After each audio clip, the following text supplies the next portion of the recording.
Selamat datang kembali di pembahasan kita. Kali ini kita mau bedah strategi di balik pertumbuhan yang gila-gilaan di LinkedIn.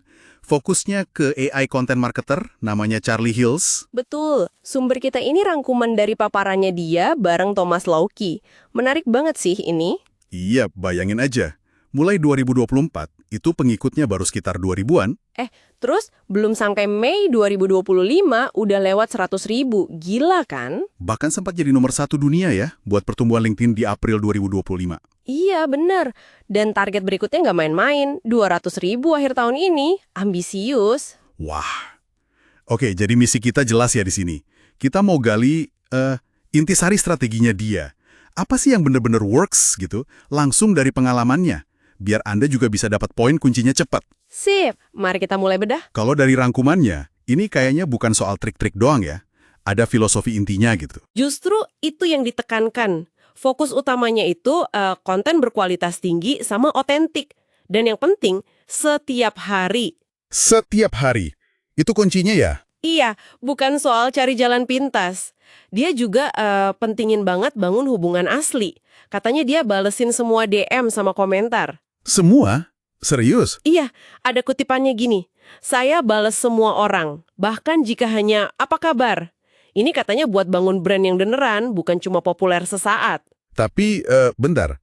Balas semua orang dengan pengikut puluhan ribu? Gimana caranya itu? Apa nggak makan waktu banget?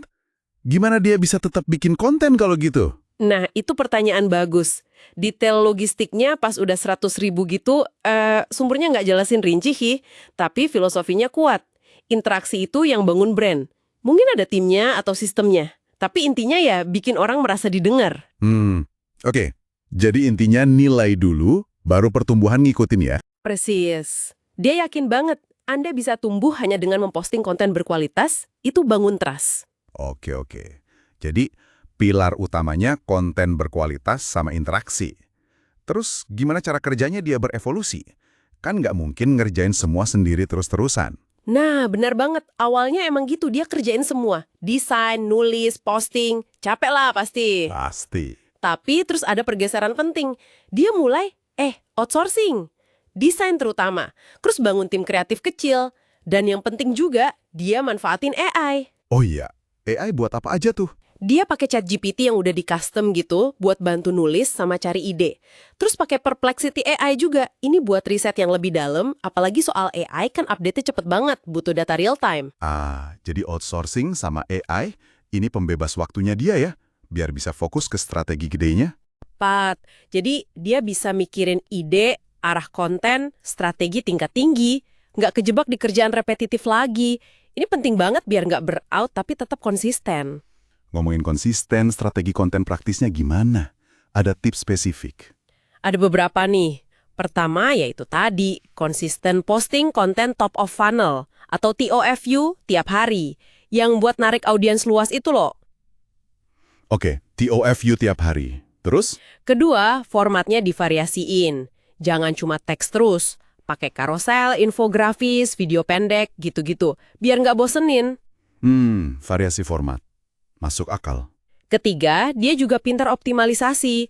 Konten yang udah terbukti bagus, dipakai lagi, di-repurpose gitu.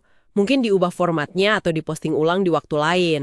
Dan soal sistem biar nggak burnout itu, ada bocoran nggak sistemnya kayak gimana?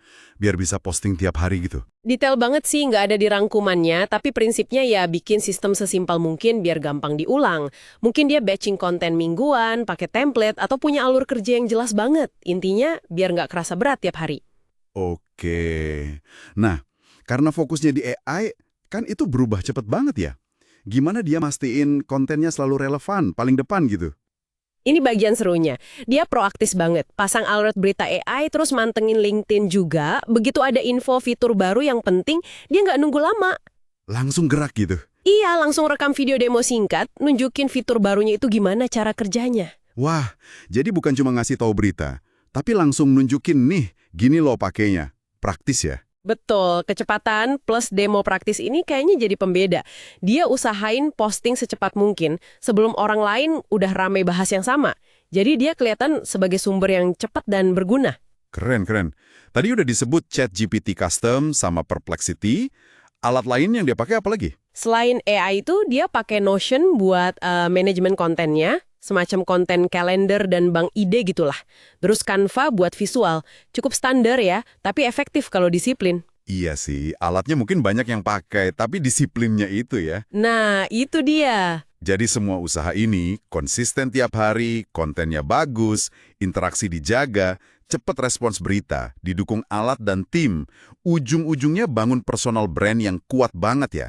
Apa dampaknya buat dia? Gede banget dampaknya. Karena dia muncul terus tiap hari, kasih nilai, ya orang jadi lihat dia sebagai pakar, punya otoritas gitu di bidang AI marketing.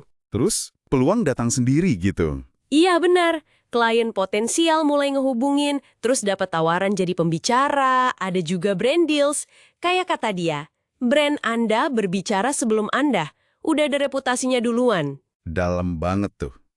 Oke, kalau kita rangkum nih, 2-3 saran paling penting dari Charlie apa aja nih buat kita?